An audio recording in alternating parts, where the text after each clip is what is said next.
அக்ஷய திருதியைக்கு தங்கமயில தங்கம் வாங்குறது ஐதீகம் மட்டும் இல்ல, தெய்வீகமும் கூட. அக்ஷய திருதியை நன்னாள் ஏப்ரல் 19 மற்றும் 20. தங்கமயில் ஜுவல்லரி.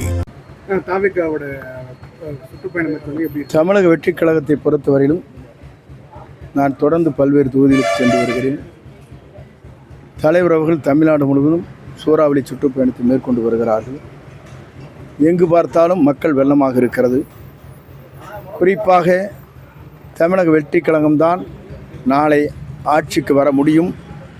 தமிழ்நாட்டை ஆளுகிற சக்தி தமிழக வெற்றி கழகத்துடைய தலைவர் தளபதி ஒருவருக்கு மட்டும்தான் இருக்கிறது என்பதை மக்கள் இன்றைக்கு எழுச்சியாக வெளிப்படுத்தி வருகிறார்கள். தேர்தல் முடிவுகள் சிறப்பாக இருக்கும். பாஜக தலைவர் விஜயோட கடலூர் சுற்றுப்பயணம் 3ஆம் முறை ரத்து செய்யப்பட்டிருக்கிறது. இல்லை, அது சில நேரங்களில் விதிமுறைகள் உங்களுக்கு இருக்கிறது. நான் கூட பெருமாநல்லூரில் நிகழ்ச்சி நடத்துகிற போது 3:15 மணிக்கு தான் எனக்கு அனுமதி கொடுத்த மிட் நைட். அப்படி என்றால் அந்த அனுமதி பெறுவது என்பது கடினமாக இருக்கிறது. அதற்கு பிறகு அதற்கான ஏற்பாடுகளை செய்ய இயலாத சூழ்நிலை இருக்கிறது. ரோட் ஷோ என்பது உங்களுக்கு தெரியாத ஒன்றல்ல. அங்கே அவருக்கு முழு பாதுகாப்பு அளிப்பதற்கு பேரிகேட் போட முடிவதில்லை. இது போன்ற பல்வேறு இடர்பாடுகள் அவருக்கு இருக்கிறது. மற்றவர்களுக்கு அது போன்ற நிலைகள் இல்லை.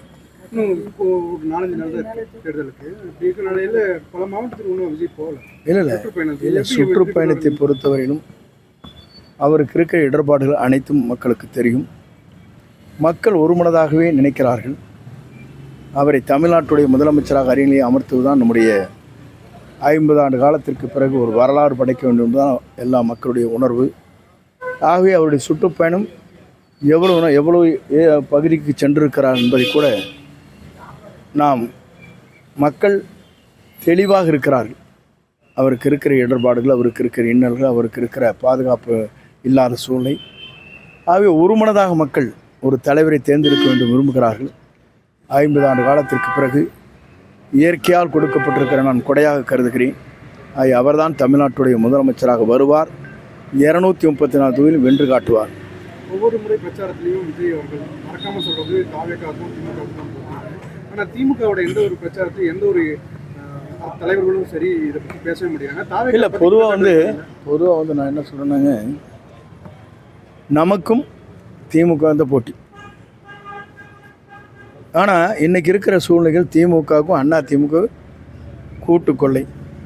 சுருக்கமாக சொல்ல போனால் இவங்க ஆட்சியில் இருக்கும்போது ஹைவேஸ் மினிஸ்டர் வேலுக்கு மெடிக்கல் காலேஜ்.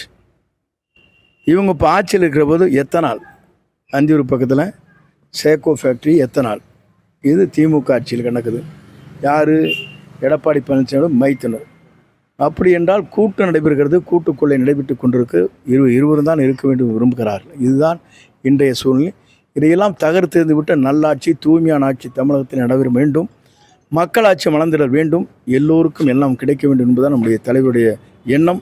தமிழ்நாடு 2026 சட்டமன்ற தேர்தல். தேசிய ஜனநாயக கூட்டணி வாசுதேவநல்லூர் தொகுதியின் வெற்றி வேட்பாளர் ஆனந்தன் ஐயாசாமி. வாக்கு செலுத்தும் இயந்திரத்தில் வரிசை எண் 1 தாமரை சின்னத்தில் வாக்களித்து பெருவாரியான வாக்குகள் வித்தியாசத்தில் வெற்றி பெற செய்யுமாறு அன்போடு கேட்டுக்கொள்கிறோம். அந்த எண்ணம் நிறைவேறுகிற காலம் 23ஆம் தேதி. அந்த தீர்ப்பு என்பது ஒரு வரலாறு படைக்கிற தீர்ப்பாக இருக்கும். தொகுதியில் வந்து எடப்பாடி பழனிசாமி பிரச்சாரம் உங்க மேல கடும் விமர்சனங்களை இல்லை, அவருக்கு எப்படின்னா தோல்வி பயத்தில் குழம்பி போயிட்டார். அதுக்கு மேலே நான் சொல்ல முடியாது. சாக்கடை கிட்ட நின்றுட்டு கல்லை வீசணும்னா என்னாகுங்க? சாக்கடை தர நம்மையில் அடிக்கும்.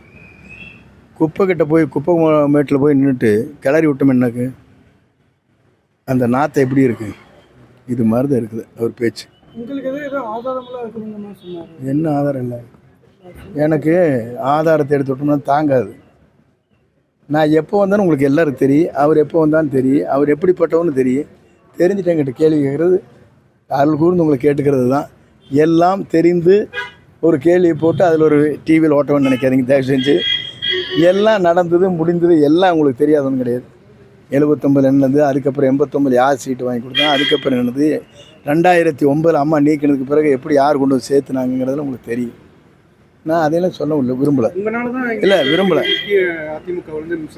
இல்லை, நீங்கள் இல்லை அப்படி இருக்கு. நான் அப்படி சொல்லி முத்துச்சாமி அங்கேருந்து மகிழ்ச்சியோடு இருக்கார். முத்துச்சாமி கூட பேசிட்டு தான் இருக்கார், மகிழ்ச்சியாக தான் இருக்கார். ஒன்று, என்னுடைய தொகுதியில் இருக்கிற 2 முறை யார் முனிசிபல் சேர்மன் யாருங்க? நம் பாரதியுடைய மனைவி. 2 முறை சேர்மன் ₹1 செலவு பண்ணார். யார் உருவாக்குனா? 3 சேர்மன் நம்முடைய தொகுதியில் யார் உருவாக்குனா? இவரோட போயிருக்கான பிரசிடெண்ட் 3 பேர் இப்போ யார் உருவாக்குனா?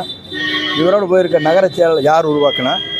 நான் தான் நகர செயலர் போட்டு அவர் தான் கொண்டு வந்து 13 பேர் கண்டிப்பாக சேர்மன் ஆக முடியல. இதுதான் நிலை. ஆகவே தான் என்னுடைய நிலையை வெளிப்படுத்துகிறேன். இவரை போலலாம் நான் வந்து எல்லோரும் ஏமாற்ற மாட்டேன். யார் 20 கோடி வச்சுருக்கான்னு கொண்டு வர சொன்னார். கடைசியில் ஒரு ஆளுக்கு சீட்டு கொடுத்தாரு. இது போன்ற ஏமாற்றத்தை செய்கிற அரசியல்வாதி நான் அல்ல. காலம் அதற்கு பதில் சொல்லும். இது போல ஏதாவது ரகசியங்கள் ஏதாவது இருக்கா? நிறைய ரகசியம் இருக்குது, சொல்ல முடியாது. கூவத்தூர் ரகசியம், அது பரம ரகசியம், வெளியே சொல்ல முடியாது. சிதம்பர ரகசியம் இல்லை கேளுங்க. இவர் எங்கே ஓரம் கட்டினார், அவர் வந்தாங்க. அம்மா எப்படி வச்சுருந்தா எனக்கு தெரியும். நீங்கள் பார்த்துருக்கீங்க, 10 கேம்பெயின் நான் போனேன். அது சில காரணங்கள். இவங்க தான் 2009 நீக்கி விட்டாங்களா, அப்புறம் அதுக்கு என்ன பண்ணுறது? நீக்கி விட்டதுக்கப்புறம் நான் தான் கூட்டிகிட்டு போய் அம்மாட்ட சொல்லி வாரியம் போட சொல்லி செஞ்சதே நான். அது தமிழ்நாட்டுக்கே தெரியும். இவர் சொல்ல வேண்டிய அவசியம் இல்லை. யாருக்காண்ட கேட்டால் சொல்லுவாங்க. என்னைக்கெல்லாம் அவர் பதவி கொடுத்தான்னு சொல்லுது தவறு. நான் வந்து முன்மொழின்னு சொன்னால் இவர் எப்படி முதலமைச்சர் ஆக முடியும்? நான் கேட்குறேன். ஒரே கேள்வி தான் உங்களுக்கு. நாங்கள் எல்லோரும் என்னோட 64 எம்எல்ஏக்கள் இருந்தாங்க. நாங்கள் முன்மொழின்னா இவர் எப்படி முதலமைச்சர் ஆகிருக்க முடியும்? எனக்கு பதவி கொடுத்தான்னு சொல்லுது. அதான் சொன்ன பாருங்கள், தோல்வி பயத்தால் குழம்பி போயிருக்கிறார். என்ன சொல்வது என்று தெரியாமல் தடுமாறி கொண்டிருக்கார். இதுதான் நிலை.